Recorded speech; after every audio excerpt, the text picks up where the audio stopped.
گھر کا چولہا جلاتا، قرآن پاک اپنے ہاتھ سے لکھتا. وہ رعایا کو لوٹنے والا اورنگزیب نہیں تھا. میرے عزیزوں، میں یہ تاریخ کی وہ سچائیاں تمہارے سامنے رکھنا چاہتا ہوں جس پر تمہیں گرو ہونا چاہیے، فخر ہونا چاہیے. ورنہ ہوگا یہ کہ ہمارے ہاں ایک محاورہ کہا جاتا، میں آپ کے علاقے کا ہوں، کھلی ٹٹی کتوں کا راج. یعنی میدان خالی پڑا رہتا ہے تو کتے راج کرنے لگتے ہیں، اور میدان میں چلت پھرت ہونی چاہیے. چلتے پھرتے رہو تو کتے آوارہ نہیں بیٹھتے اور نہیں دادا گیری کرتے. جس میدان کو دیکھو خالی پڑا ہوا ہے وہ کتے راج کرنا شروع کرتے، پھر کسی انسان کو بھی آنا جانا مشکل ہو جاتا ہے. آج حالات ایسی ہیں.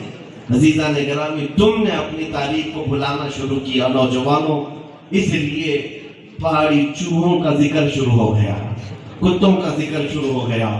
اس سے جب پوچھو کہ مصطفیٰ کریم صلی اللہ علیہ وسلم کے سلسلے میں تمہارا عقیدہ کیا ہے، تو فخر کرنے کا اس نے بھی طریقہ یہی دکھایا ہے. آبرو ما زنا میں مصطفیٰ، ہم سب کی عزت و آبرو مصطفیٰ کے نام سے ہے.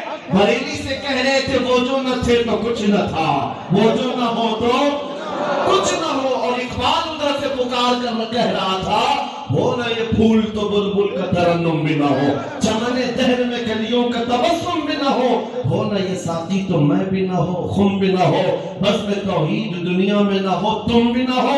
خیمہ اخلاق کا استادہ اسی نام سے ہے، نبض ہستی تپش آمادہ اسی نام سے ہے. دشت میں دامن کوثر میں میدان میں ہے، بحر میں موج کی آغوش میں طوفان میں ہے، چین کے شہر مراکش کے بیابان میں ہے، اور پوشیدہ ہر مسلمان کے ایمان. پروانے ہوتے کس لیے؟ پروانے کس لیے ہوتے ہیں؟ شمع کی طرح گھوم گھوم کر اپنی جان دیتے ہیں. تو ہماری موتیں دیکھ کر، غزہ میں مرنے والوں کو دیکھ کر، برما میں مرنے والوں کو دیکھ کر یہ سمجھ رہا اسلام ختم ہوا. نادان، تو نے چراغ کو دیکھا کہاں ہے جس کے لیے یہ جان دے رہے ہیں؟ تو نے چراغ کو دیکھا ہی کہاں؟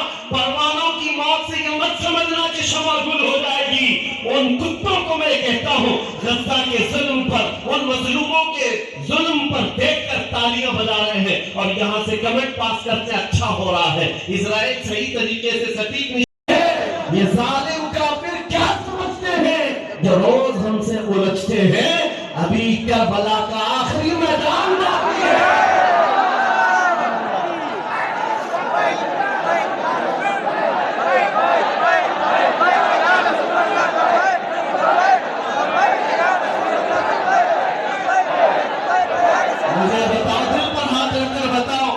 کربلا کوئی کہانی تھی یا حقیقت ہے؟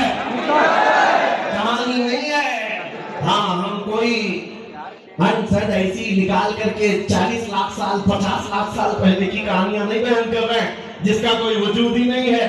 ایسی جنگ ہوئی تھی، ویسی جنگ ہوئی تھی. ہم حسین ابن علی کی بات کر رہے ہیں، حیدر کرار کے اس لال کی بات کر رہے ہیں جس نے نیزے پہ چڑھ کر قرآن کی تلاوت کی ہے.